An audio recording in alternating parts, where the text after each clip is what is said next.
یہ عناصر کا پرانا کھیل، یہ دنیا دوں، یہ جو دنیا ہے یہ کیا ہے؟ عناصر کا پرانا کھیل ہے۔ ایلیمنٹس، سالمات، ایٹمز، انہی کی اکھیڑ پچھاڑ ہے نا جس کا یہ کھیل چل رہا ہے۔ یہ عناصر کا پرانا کھیل، یہ دنیا دوں، دوں کہتے ہیں پست کو، بہت گھٹیا، یہ گھٹیا دنیا جو ہے، یہ دنیا زمین۔ یہ لفظ جواب شکوہ میں اقبال نے بھی استعمال کیا ہے کہ شوخ و گستاخ یہ پستی کے مکین کیسے ہیں، یہ زمین کے رہنے والے کیسے شوخ اور گستاخ ہے، کس طریقے سے شکوہ کیا ہے اللہ سے۔ تو اسی طرح وہ ابلیس کہتا ہے یہ عناصر کا پرانا کھیل، یہ دنیا دوں۔ یہ عناصر کا پرانا کھیل، یہ میٹیریلزم کے جتنے بھی شعبے ہیں، جتنی بھی شاخیں ہیں، جتنے بھی گریڈز ہیں، اور ہندوستان میں چار واک ہے، جین مت ہے، بدھ مت ہے، اور سانکھ درشن، یہ سب اسی کے ہیں۔ یہ خالص میٹیریل کھیل ہے دنیا کا، اس سے آگے انہیں کچھ اور نظر نہیں آتا۔ دنیا کی حقیقت خالص مادہ ہے، مادے ہی کی بنیاد پر یہ دنیا ہے۔ ساکنان عرش اعظم کی تمناؤں کا خون، ساکنان عرش اعظم ملائکہ مقربین، ان کی تمناؤں کا خون ہو گیا۔ کیسے؟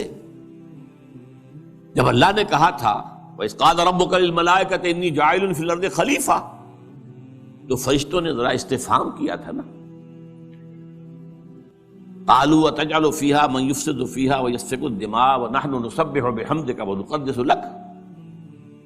ہم تسبیح و تقدیس کے اندر لگے ہوئے ہیں، ہم خادمان، ہم حاضر ہیں، ہم سب کام کر رہے ہیں۔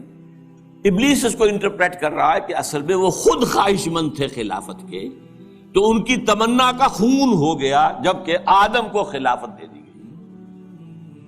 یہ عناصر کا پرانا کھیل، یہ دنیا دوں، ساکنان عرش اعظم کی تمناؤں کا خون، اس کی بربادی پہ آج آمادہ ہے وہ کارساز جس نے اس کا نام رکھا تھا جہان کاف و نوں۔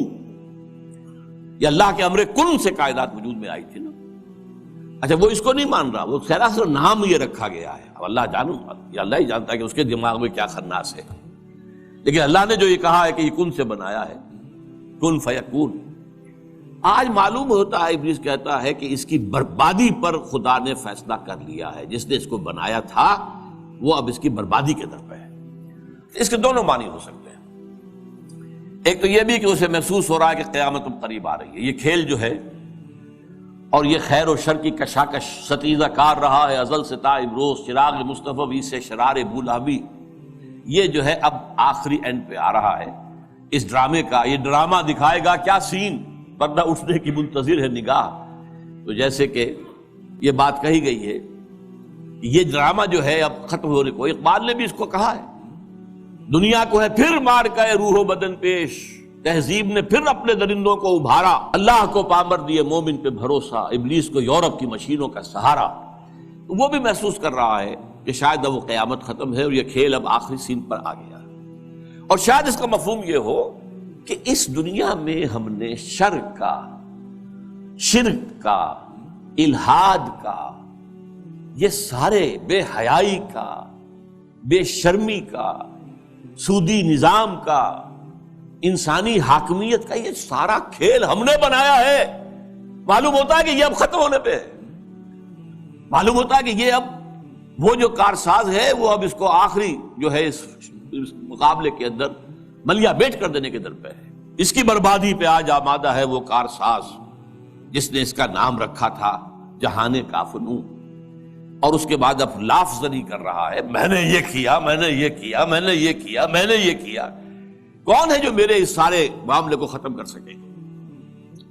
میں نے دکھلایا فرنگی کو ملوکیت کا خواب۔ فرنگی ویسٹرن امپیریلزم، ملوکیت کا خواب، دنیا فتح کرو، کولونائز کرو، یہ تو پہلا خواب تھا، لیکن اس کے بعد انہوں نے اس سے بہتر خواب دیکھ لیا ہے کہ خام خواہ جا کر آکوپائی کرنے سے کیا فائدہ ہے۔ سودی نظام میں اور بینکنگ کے نظام میں اور انٹرنیشنل کمپنیوں کے نظام میں اور گلوبلائزیشن کے ذریعے اور ٹرپ کے ذریعے سے خون چوستے رہو، وہ رہے اپنی اپنی جگہ پر، ہم وہاں جا کر ان پر حملہ کریں گے، انہیں فتح کریں گے، تو رد عمل بھی تو پیدا ہوگا نا، خون ریزی بھی تو ہوگی۔ وہ کوشش بھی کرتے رہیں گے کہ وہ آزادی حاصل کریں، ہمیں ماریں گے۔ تو اب یہ جو نیا امپیریلزم ہے، مالیاتی امپیریلزم، یہ اب ہے، یہ سارا خواب فرنگی کو میں نے دکھایا ہے، میں نے دکھلایا فرنگی کو ملوکیت کا خواب، میں نے توڑا مسجد و دیر و کلیسا کا فسوں۔ یہ مسجد اور دیر اور کلیسا اور مندر اور یہ اور وہ، اس کا سارا اثر میں نے ختم کر دیا۔ کیا کیا؟ سیکولرزم کی پٹی بڑھا دی۔ بھائی یہ علیحدہ انسان کا انفرادی معاملہ ہے، کوئی مسجد میں جائے، مندر میں جائے، کہیں اور جائے، وہاں جائے، یہاں جائے، کلیسا میں جائے، سینیگوگ میں جائے، کہاں جائے، کوئی نہیں، جاؤ۔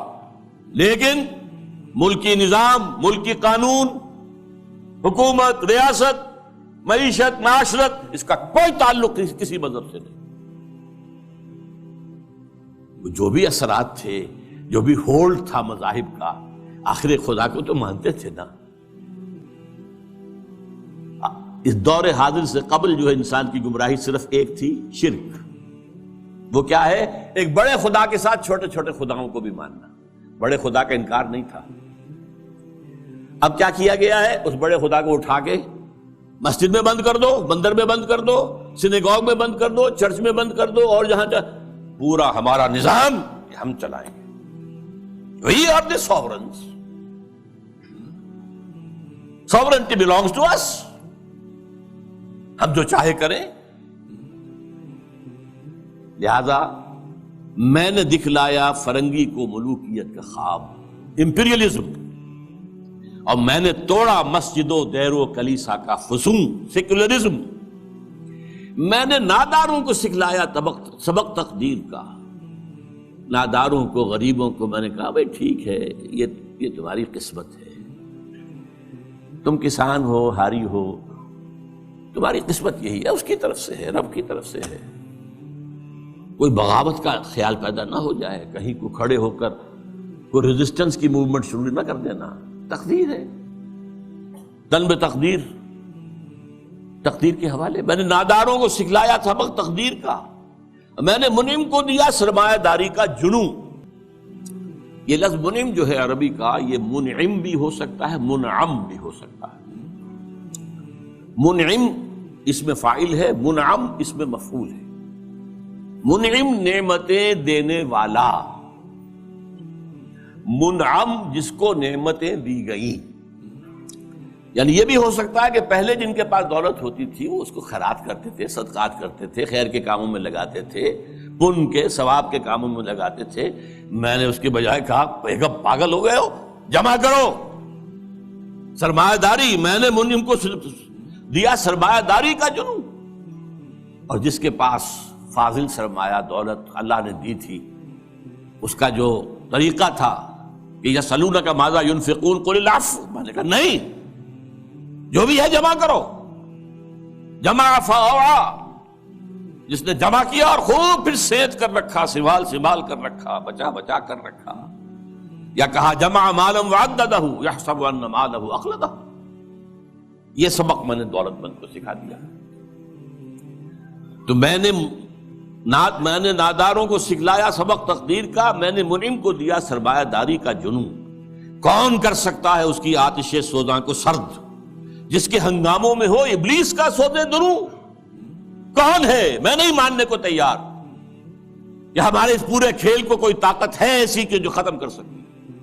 یہ لافظ نہیں کر رہا ہے، آخر کچھ خود سیلف ایشورنس کے لیے بھی کچھ ساتھیوں کی بھی دل بڑھانا ہوتا ہے نا۔ آخر چاہے آدمی دیکھ رہا ہو کہ I am fighting a losing battle, لیکن پھر بھی ساتھیوں کو تو برقرار رکھنے کے لیے دل بڑھانا، کوئی دل جوئی کرنا، کوئی حوصلہ دینا۔ کون کر سکتا ہے اس کی آتش سوزاں کو سرد، جس کے ہنگاموں میں ہو ابلیس کا سودے دروں، اور جس کی شاخیں ہوں ہماری آبیاری سے بلند؟ کون کر سکتا ہے اس نخل کہن کو سرنگوں؟ بس یہ